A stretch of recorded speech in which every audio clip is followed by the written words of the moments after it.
정부가 오늘 철강과 석유화학 분야에 추가 업무 개시 명령을 발동했습니다. 시멘트 분야 첫 업무 개시 명령을 내린 뒤 9일 만에 추가 압박입니다. 전민정 기자입니다.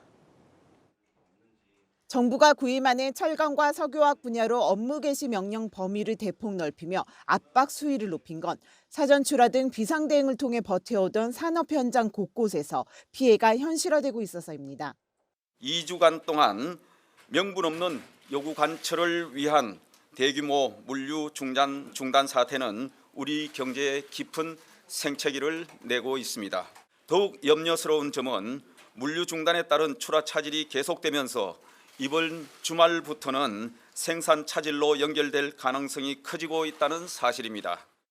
철강제 출하량은 평상시의 약 절반 수준으로 석유화학의 경우도 3분의 1 넘게 떨어지며 모두 2조 6천억 원 규모의 출하 차질이 발생하고 있습니다.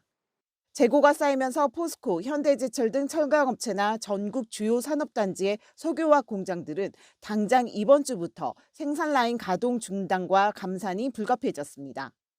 석유화학 공장의 경우 그 특성상 한 번 멈춘 뒤 재가동되기까지 최소 보름이 걸리는 데다 가동이 중단되면 하루 평균 1,200억 원이 넘는 매출 피해를 감수해야 합니다.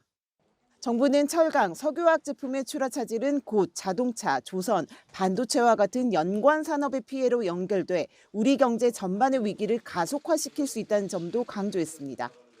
실제 한국무역협회는 집단운송 거부로 납품이 지연돼 해외 바이어 거래선이 끊기고 원부자재 반입 차질로 생산 중단이 우려된다는 피해 신고가 잇따르고 있습니다.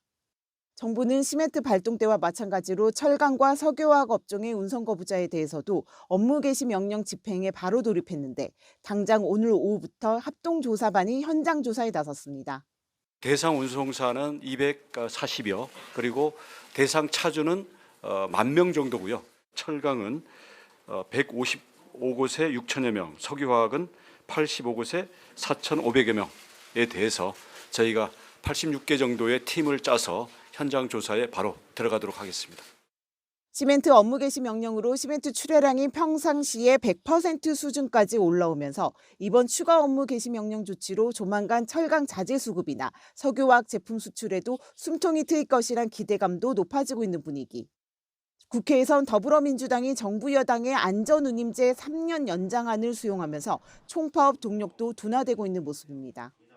하지만 대화나 협상이 중단된 상태에서 정부가 선복기 원칙하에 초강경 대응 수위를 유지하면서 노정 간 갈등의 불씨는 여전히 남아 있습니다.